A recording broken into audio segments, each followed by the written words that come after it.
గురువుని కేవలం కాశీ క్షేత్రంతోనూ, విశ్వేశ్వరుడితోనూ, గంగా తీర్థంతోనే కాకుండా గయా క్షేత్రంతో కూడా, అంటే విష్ణుమూర్తితో కూడా పోల్చి మనకి చెప్తున్నాడు పరమశివుడు.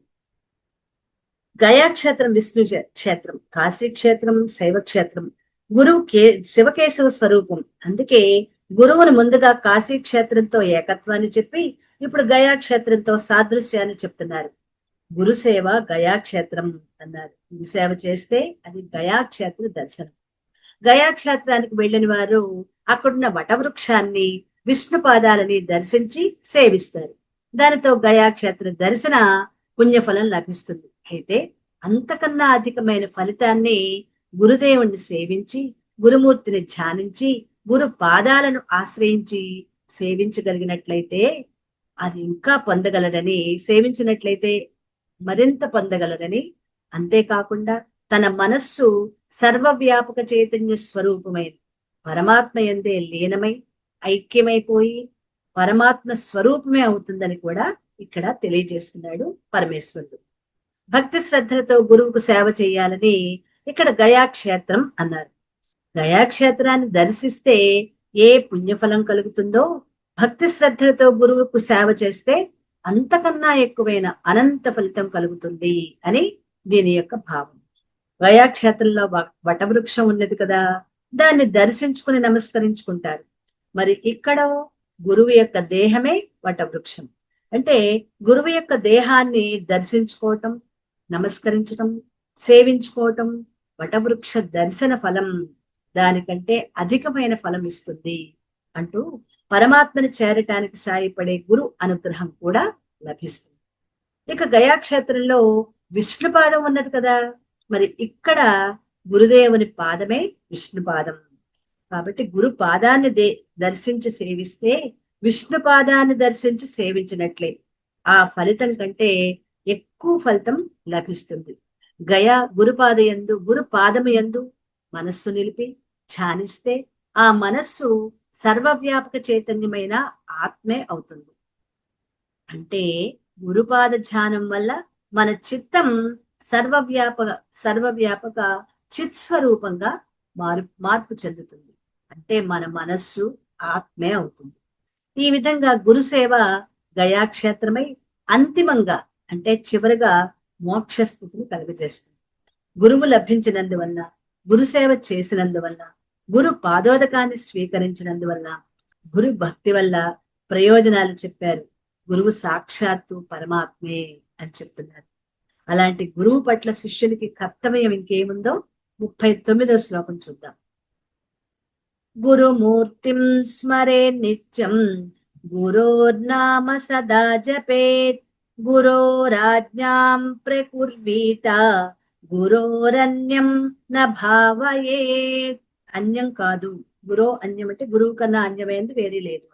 ఏమైనా ఒక విషయం చాలా ముఖ్యమైనది అని చెప్పాలనుకున్నప్పుడు ఆ విషయాన్ని మరొకసారి చెప్పటం, మళ్ళీ మళ్ళీ చెప్పటం, మార్చి మార్చి చెప్పటం శాస్త్ర సాంప్రదాయం.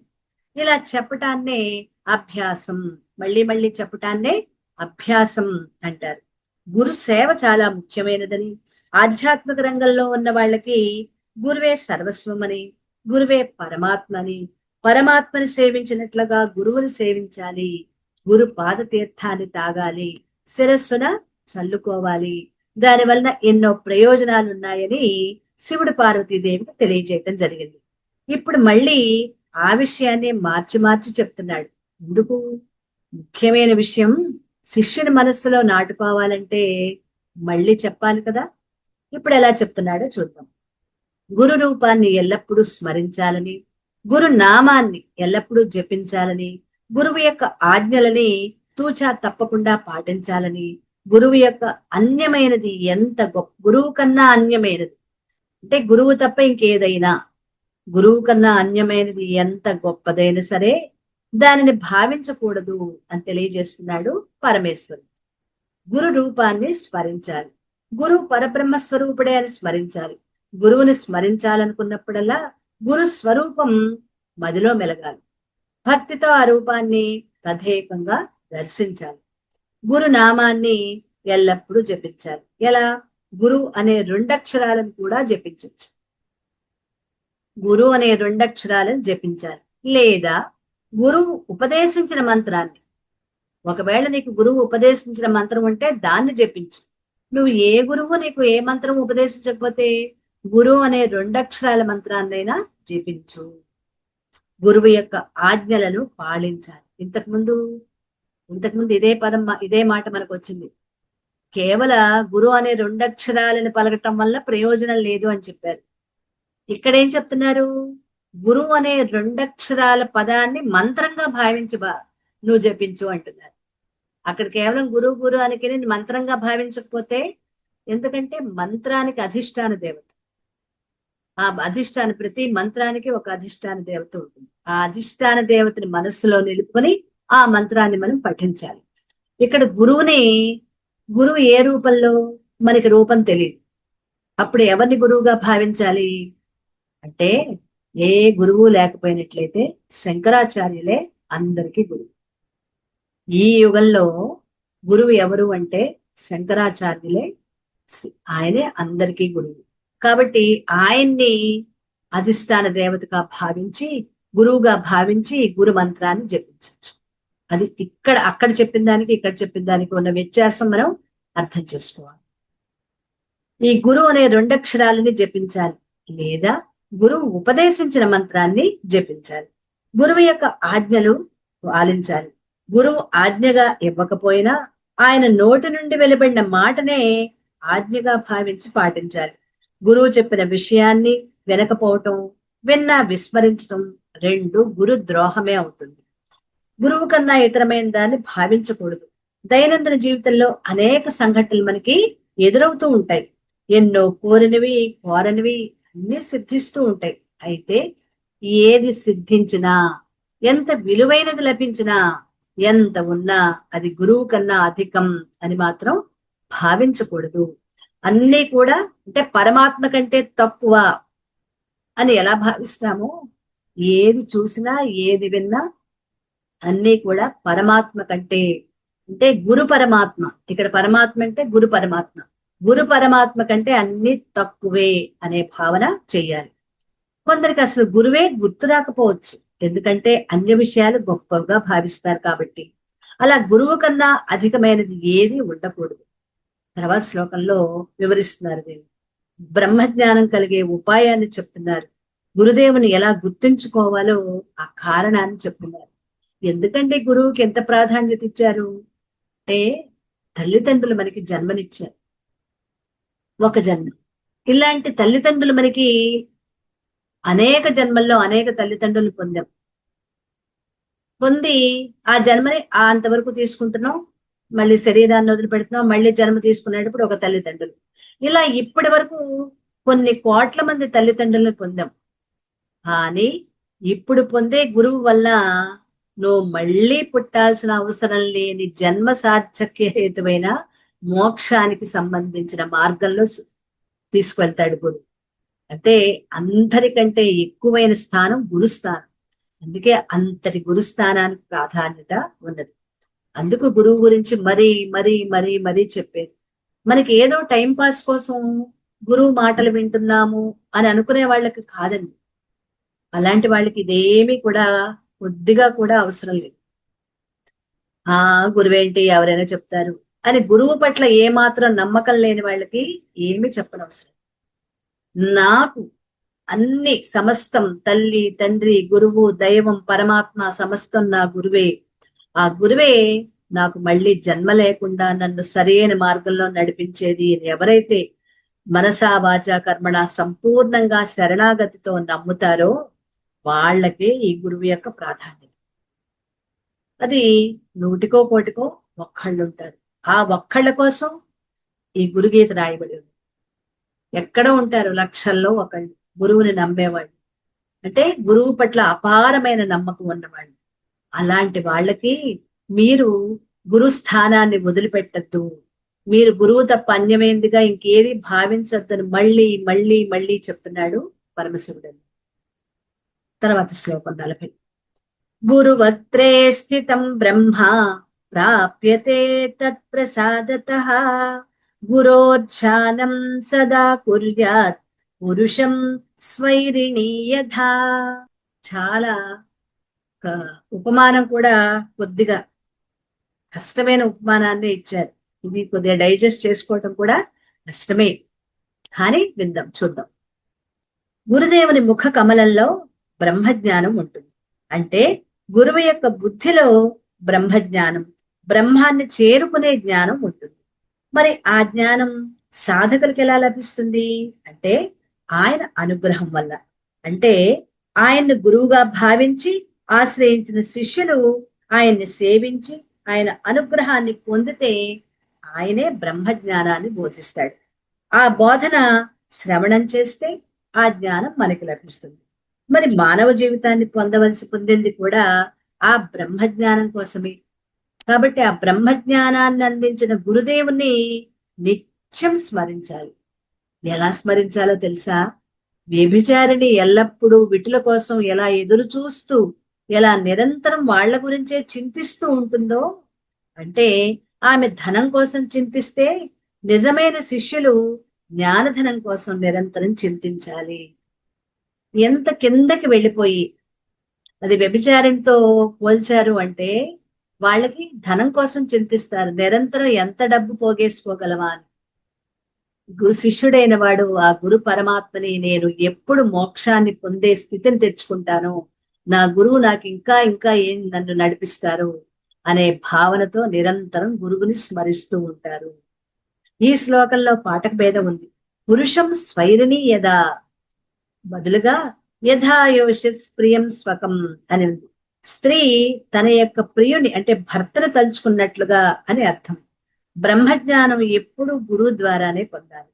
గ్రంథాలు చదివితేనో ప్రవచనాలు వింటేనో లభించేది కాదు. గురువు యొక్క అనుగ్రహాన్ని పొంది ఆయన తన అనుభవంతో రంగరించి బ్రహ్మజ్ఞానాన్ని అందించినప్పుడే ఆ బ్రహ్మజ్ఞానం మనకి లభిస్తుంది. కాబట్టి బ్రహ్మజ్ఞానాన్ని పొందాలని తపించే శిష్యుడు తప్పకుండా గురు అనుగ్రహం కోసం ఆ గురువుని ధ్యానించాలి. అయితే ఎలా ధ్యానించాలి? మళ్ళీ ఇక్కడ ఒక ఉపమానం. కొత్తగా వివాహం చేసుకున్న యువతి అత్తవారింటికి వచ్చిన తర్వాత ఆమె ఏ పని చేస్తున్నా, ఇంట్లో ఎవరితో మాట్లాడుతున్నా, బంధువులకి మర్యాదలు చేస్తున్నా మనస్సులో ఎప్పుడు భర్తకు సంబంధించిన ఆలోచనలే ఉంటాయి. భర్త ఎప్పుడు ఇంటికి వస్తాడా, అతనితో కలిసి ఎప్పుడు ఉంటానా అనే ఆలోచనే. అలా ఆమె ఆలోచిస్తున్నా అన్ని పనులు చేస్తూనే ఉంటుంది, అందరితో మాట్లాడుతూనే ఉంటుంది. అదేవిధంగా తాను ఏ ఏ పనులు చేస్తున్నా, ఎక్కడ ఉన్నా, ఎవరితో మాట్లాడుతున్నా తనకు బ్రహ్మజ్ఞానాన్ని ఇస్తున్న గురువుని ధ్యానించటం నేర్చుకోవాలి. సదా గురువును స్మరించటం గనుక నిజంగా నీకు అలవాటైతే గొప్ప ప్రయోజనం ఉంటుంది. ఎల్లప్పుడూ గురువు గుర్తుంటే అంచకాలంలో కూడా గురువే గుర్తొస్తాడు. అంచకాలే చ మామే వాస్మరన్ ముక్వాకలేవరం భగవద్గీతలో శ్లోకం. అంచకాలంలో కూడా గురువే గుర్తొస్తాడు. గురువు గుర్తొస్తే గురువు బోధించిన జ్ఞానం, అదే ఆత్మ జ్ఞానం గుర్తుకొస్తుంది. నేను ఆత్మని, నేను ఈ దేహం కాదు, నేను బ్రహ్మాన్ని అనే బ్రహ్మజ్ఞానం గుర్తుకు వస్తే అప్పుడు బ్రహ్మముగా ఉండిపోతుంది.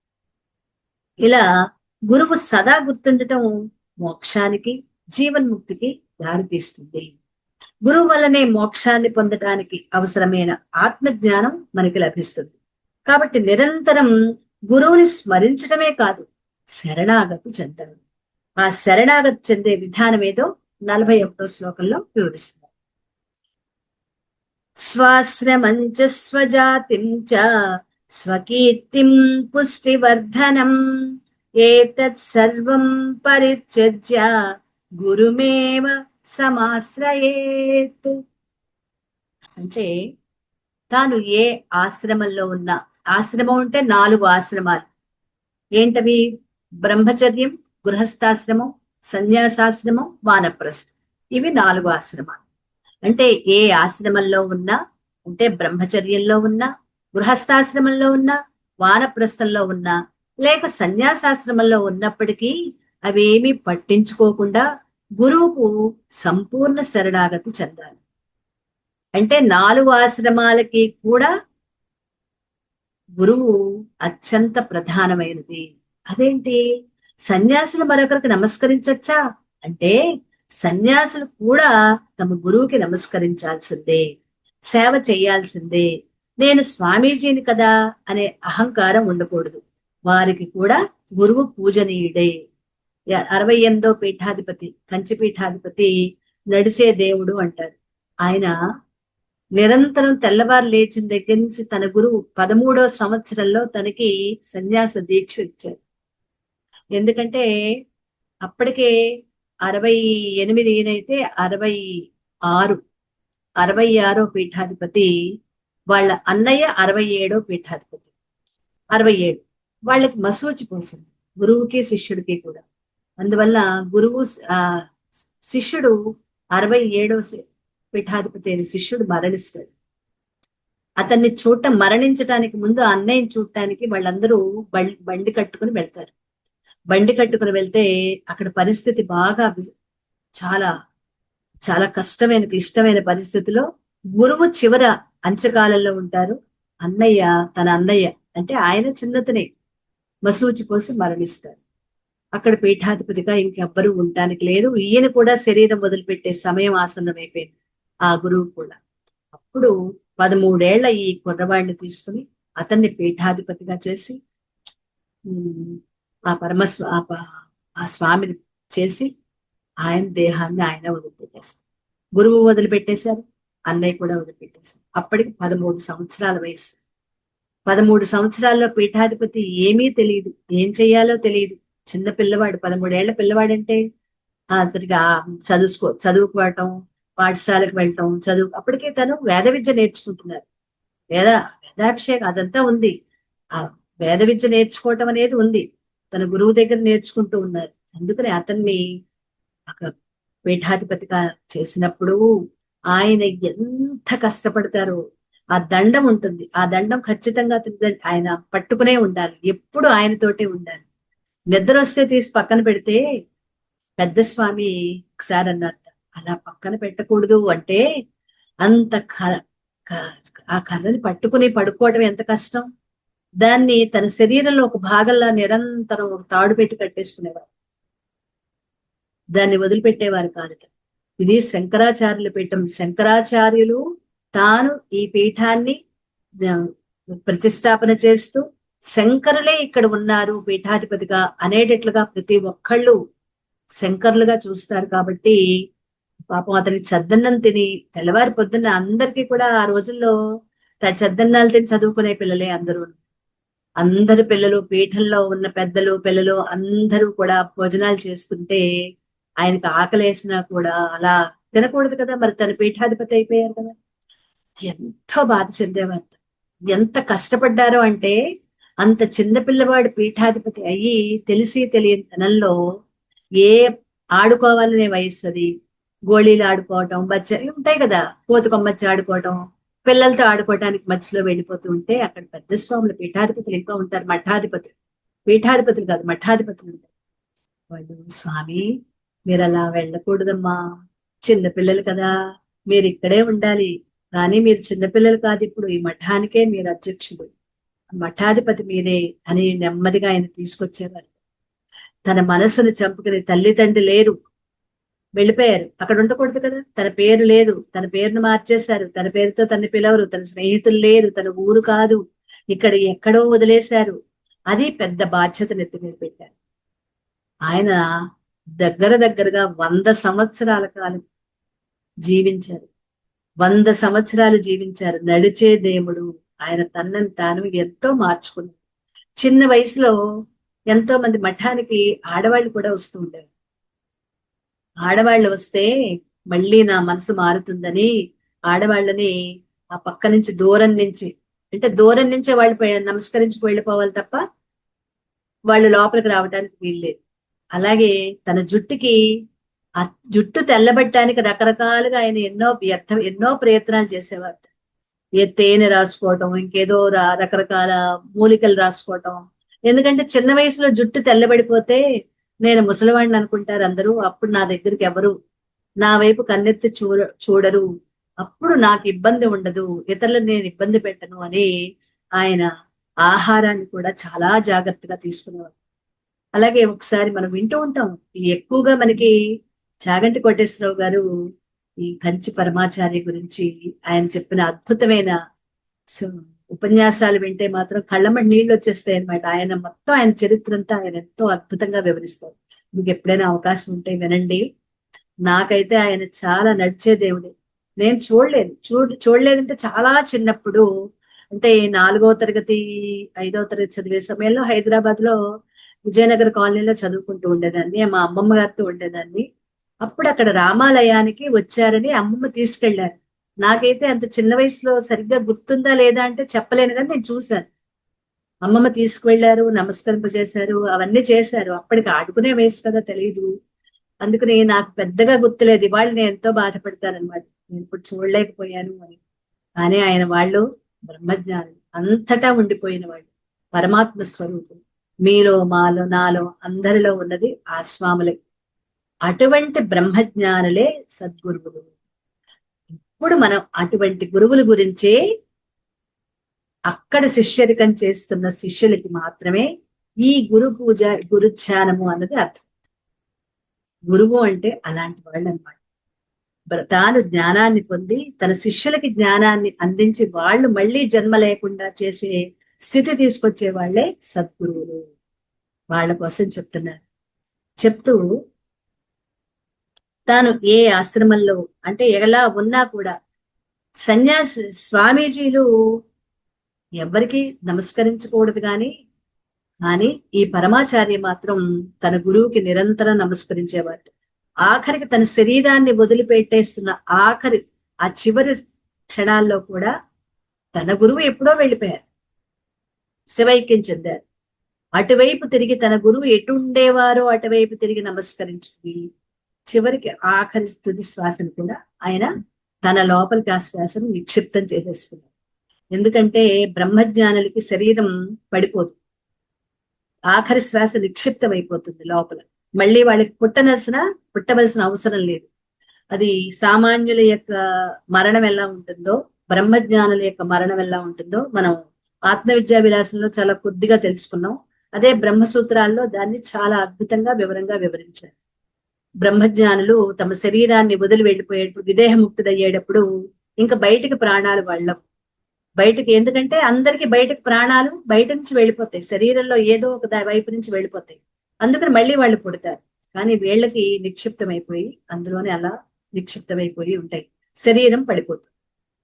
కాబట్టి ఈయనకి తన శరీరం పడిపోతుందని తెలుసుకున్నప్పుడు చివరిగా తన గురువు స్థానం ఏంటుందో ఆ గురువుకి నమస్కరిస్తూ ఆయన శరీరాన్ని వదిలిపెట్టారు.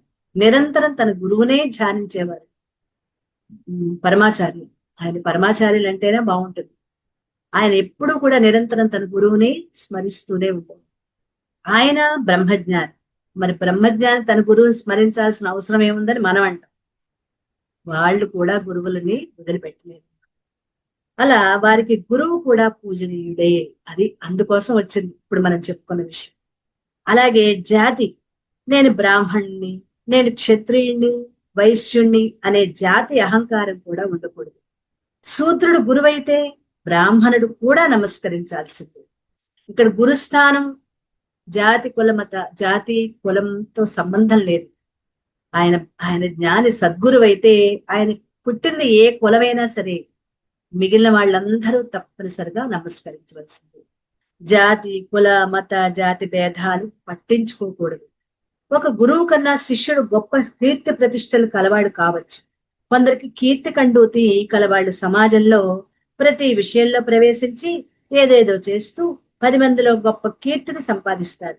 అందరూ తమకున్న మేధాశక్తితో గొప్ప కీర్తి ప్రతిష్టలు సంపాదించవచ్చు. అయినప్పటికీ సామాన్యంగా ఉండే గురువుకి శరణాగతి చెందాల్సిందే. దీనికి ఉదాహరణ కూడా చెప్పారు. శంకరాచార్యులు వారి కీర్తి ప్రతిష్టలు తన గురువైన గోవింద పాదాచార్యులకి లేవు. మరి శంకర్లకి మొత్తం కాశ్మీర్ నుంచి కన్యాకుమారి వరకు ఆయన అందరికీ సద్గురువే. ఆయన యొక్క గురువు గోవింద పాదాచార్యులు. ఆయనకి అంత కీర్తి లేదు. అసలు శంకర్ల వల్లనే గోవింద పాదాచార్యుల వారి పేరు లోకానికి తెలిసింది. అయినప్పటికీ శంకర్లు తన ప్రతి గ్రంథంలో గురుస్మరణ చేస్తూనే ఉండేవారు. నా గురువే నాకు సర్వస్వం అని శంకరాచార్యుల వారు ప్రతి శ్లోకంలో, అంటే ప్రతి గ్రంథంలో ప్రకరణ గ్రంథాలు ఎన్నో ఉన్నాయి ఆయన రాసినవి. ప్రతి గ్రంథంలో ఆయన తన గురువునే స్మరిస్తూ ఉండేవారు. భజగోవింద శ్లోకాల్లో కూడా తన గురువునే అందులో పెట్టుకున్నారు. అలాగే వివేకానందుడు. వివేకానందుడు గొప్ప ప్రతిభ కల మేధాశక్తి సంపన్నుడు. దేశ విదేశాల్లో ఆయన పేరు ప్రఖ్యాతులు మారుమోగుతూ ఉండేవి. అయినప్పటికీ ఎంతో సామాన్యంగా ఉండే తన గురువు రామకృష్ణులకు పాదాక్రాంతులై ఉండేవారు. అహంకరించిన వాడు అధపాతాళానికి పోవటం ఖాయం. ఎప్పుడు నిరంతరం వివేకానందుడు తన ఆఖరి శ్వాస వదిలేంత వరకు రామకృష్ణుల యొక్కని నిరంతరం ఆయన ధ్యానం చేస్తూనే ఉండేవాడు. నా గురు రామకృష్ణులకి అంత పేరు లేదు, కానీ వివేకానందుడు తన శిష్యుడు చాలా గొప్పవాడు. అయినా కూడా ఆయనకి ఆ శిష్యుడు ఆ గురువుని ఎప్పుడు మర్చిపోకుండా నిరంతరం గురుస్మరణ చేసుకుంటూ ఉండేవాడు. అలా ఎప్పుడైతే శిష్యుడు అహంకరిస్తాడో అధపాతాళానికి పోవటం ఖాయం. ఇక ఐశ్వర్యం, సంపదలు కొంతమంది అల్పులైన వారికి కూడా కూడుతూ ఉంటాయి. తెలివైన వాళ్ళకి, విద్యావంతులకి, పండితులకి ధన సంపదలు లేకపోవచ్చు.